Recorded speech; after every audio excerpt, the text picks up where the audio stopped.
this session, we will be learning about how the features will be represented using a raster data model. This is another type of data model in the GIS domain. As like in the case of vector data model, the features are not converting into a point, line and polygon in the case of raster data. In the case of raster data, the features are represented using the pixel value or and the data are stored in the pixel format of raster data. So here you can able to see this is a particular this is a particular image of which is representing a point feature of one area. Here you can able to see that respected pixel is only filled with the data about that feature. It may be a building or it may be a single tree like that. Only that single pixel is filled up with the data related to that feature. And this is a linear feature. It may be a road or it may be a river, etc. That the pixels are filled in such a manner, the linear arrangements of pixels. I mean, the linear pixels, the linear format the pixels are following to fill the to collect the to store the data about that particular feature. And this is a polygon, which is an area-based feature representation. Now we'll be discussing about some of the terminologies or different elements of raster data model. So, in the case of raster data model, the image or the entire map will be divided into group of cells, also called matrix of pixels. It can represent point, line, and polygon features. Resolution depends upon real world area represented by each cell. So resolution here means if the more number of pixels are there, the resolution will be high. If the cell size is less or the cell size are small, then the resolution will be high. So I can give you example like with your normal mobile or normal Android camera. If you are taking a peek, you can while you are maximizing that, you can able to see group of pixels, is it not? So with a DSLR camera, if we are maximizing, we can able to see the group of pixels which are having some information about that feature. So if the resolution is high means the number of pixels which is used to capture the information about the feature will be more. And about the cell size also. If the cell size is very small and the number of cells are more, it is having high data or it is having high resolution. And if the cell size are bigger and each if the number of pixels are less, then it means the data stored by that particular image will be less or it is having low resolution. That is what with respect to the raster data we have to keep in our mind. The larger the area represented, the lower the resolution of the data. So if the larger if area that image is covering, it will be having more more area will be covered in that area, and the pixel size will be high, the resolution will be less. Cells are identified their position in the grid with respect to their position. The cell will be addressed in the case of a raster image. So with respect to smaller cell size and larger cell size, how the qualities of that image will get vary. If the high resolution image required means the cell size will be very small and the number of cells will be more. But in the case of a lower resolution, the cell size will be high, the number of cells also will be less. Slower to display because it is having huge volume of data, so it will take time to get the display of image completely. Since it is having less data, the faster display will happen. Slower in processing because again the same reason, the data or information about that image will be more faster in processing, larger file size and smaller file size. So these features you can explain by your own words with respect to the resolution of each image based on the cell size and number of cells. Again, coming into the cell value. So each cell in a raster carries a value which represent the characteristics of a special phenomenon at the location denoted by its row and column. For example, A land cover raster may use one for urban land use, two for forest land, and three for water body, and so on. So each pixel here, with this same diagram, I will tell you, if this entire image based on the cell value, we can divide it. So say suppose this is a particular two point features here it is represented, and this point feature I am representing with the cell value 1. And here in this image, suppose this linear feature are also presented in this image itself, and the pixels which are having this rod area or rod feature, I will be giving the cell value as 2. So all the pixels which are having the rod feature will be denoted with the cell value 2. And here this is a forest land. I am giving the cell value as 3. So all the pixel will be filled up with the pixel value or cell value, that is 3. That is what about the cell value. So now coming into the various types of raster data. So what are the data we can consider as a raster data? So very simple explanation I had given here. That is satellite imagery, which we know that it is a digital form of images captured by the sensors which is attached to satellites, which will be in a digital format, and obviously it is composed of group of pixels.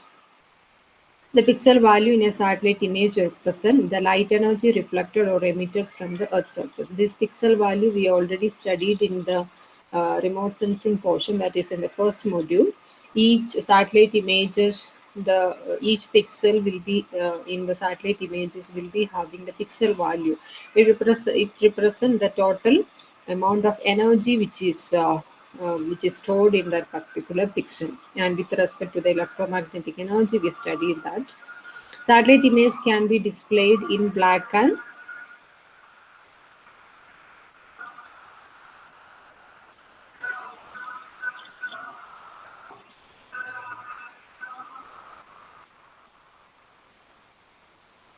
the satellite images can be displayed in both black and white color, and the satellite images can also be classified based on their resolution. So here a black and white satellite images I had put to your notice how the satellite images will be representing in black and white format.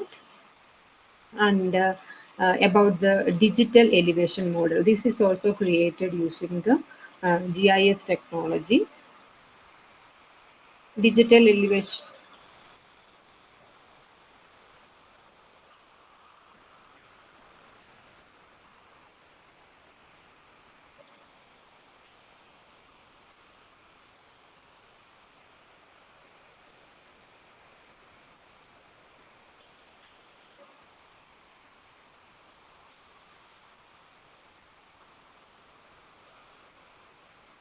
So digital elevation model, or DM we will call, it is an elevation based data representation. Here the elevation or the Z dimension also will be considered for the representation of the area. You see the relief of the area or the rainfall data, uh, such features can be represented using the DEM model. And using raster data, the DEM model's creation will be very easy, but it cannot be possible in the case of a vector data structure. And the DEM data model can be produced using the stereo plotter and the aerial photograph with overlapping areas. Satellite imagery such as spot stereo model using the special provisions can produce the DEM type of model, which is a point based, but it can easily convert to raster data by placing each elevation point at the center of the cell. So here the next one is digital elevation model. We will call it as DEM model. Here I can say it is a 3D representation of the data.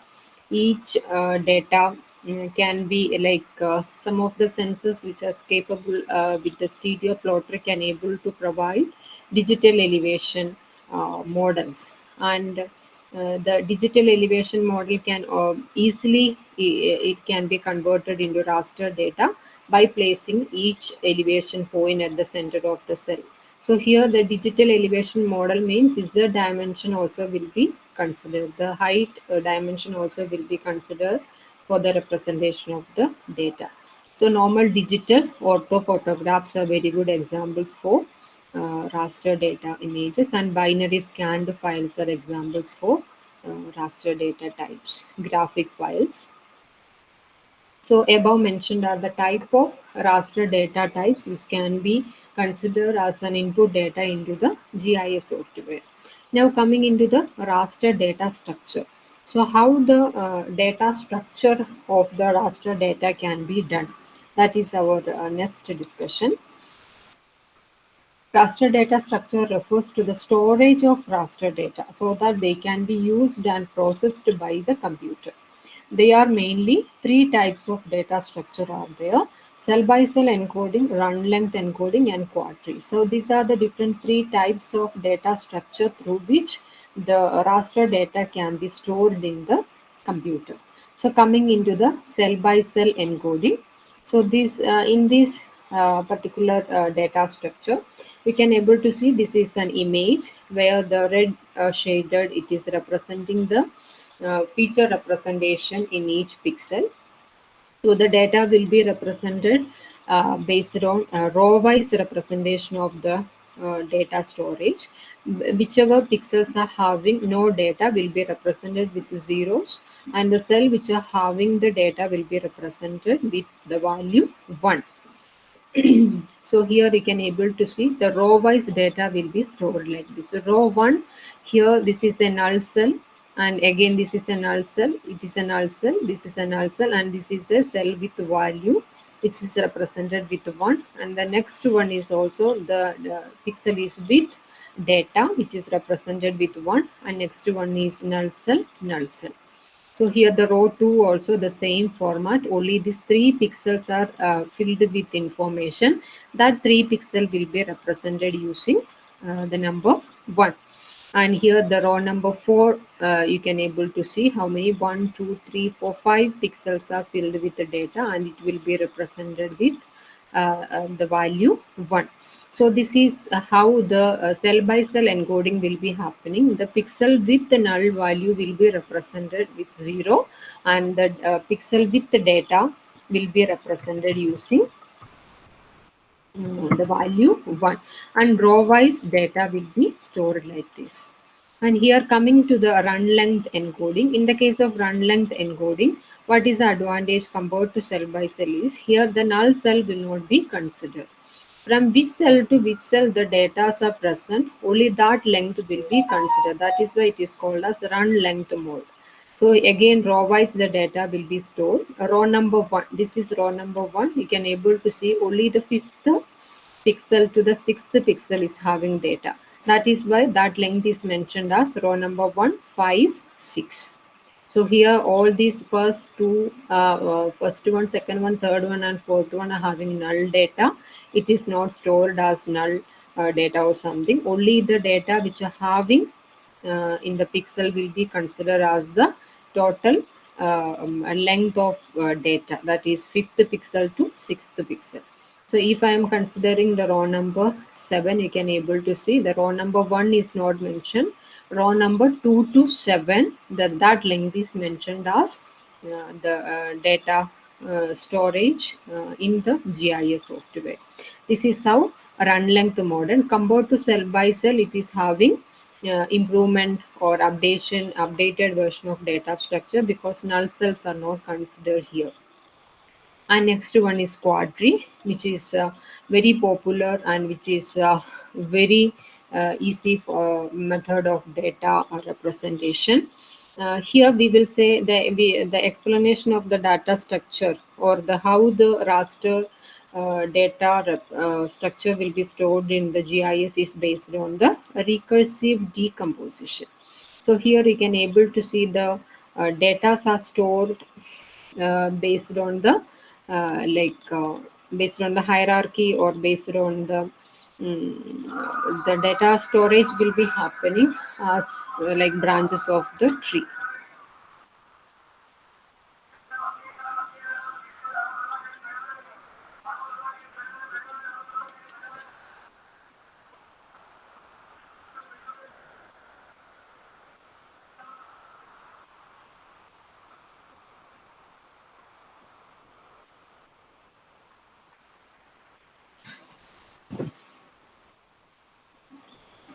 Next one is quadri data data structure. So here, instead of working with one row at a time, Quadri uses recursive decomposition to divide a raster data into hierarchy of quadrant. A recursive decomposition refers to a process of continuous subdivision until every quadrant in a quadri contains only one cell value. So here, this is how the representation of the data will be. As per the hierarchy, the image will be dividing into various quadrants, and the subdivision of each quadrant will be happening until each quadrant will be having a similar data or a null value. So here how the data representation will be, the entire image is represented using this particular rectangle, and this the complete image, by considering it as a one single data, it will be dividing into for the complete image will be represented using a this particular rectangle. Then it will, this complete image is represented with this first quadrant. Then since it is having null value as well as the pixels are having data, then again it is divided into four main quadrant based on the geographic direction. It is divided, that is northwest. Here you can able to see, if I am considering this entire image as one quadrant, I'm dividing it into four quadrant. So based on the geographic direction, this is north, and this is south, this is east, and this is west. So this will become northwest, and this will become northeast, and this is southeast, and this is southwest. So based on this, the entire quadrant will be divided into four quadrant. Then suppose this is so northwest, this is the first quadrant I am considering first.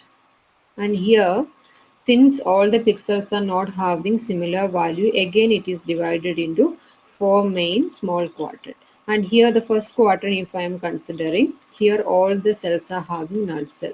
So it is not undergoing any further subdivision here, it is ending here. And next one, this quadrant, again similar null value, it is not going for further decomposition. And this is another one, all the pixels are having similar value, this is represented with shaded node. And since it is having similar data, no further decomposition. But here, if this quadrant, if I am considering, here there are null data are there, and the pixels with value. Since there are different types of data, it is undergoing subdivision. Here you can able to see this the null value. Then the third pixel is having with the data, that is shaded node. Then again the last one is with null node. And now considering the second quadrant, that is southwest. This is the southwest quadrant. Yeah. Yeah, so in the southwest quadrant, so the entire quadrant is having different data, so decomposition is happening. The first one is this one. So again, in the first one, there are null values and the pixel with the cell value. Again, it is divided into various subnodes. So I think now you might understood that till the quadrant is getting with similar null value or with similar data, the decomposition will be happening. So this process will be happening from each node to the next node, and for each quadrant to next quadrant. Okay, so this quadri is very important, student. Not only the quadri, the entire, I mean the raster data structure, cell by cell and run length mode, and the quadri is very important. With the diagram, you should explain for the examination.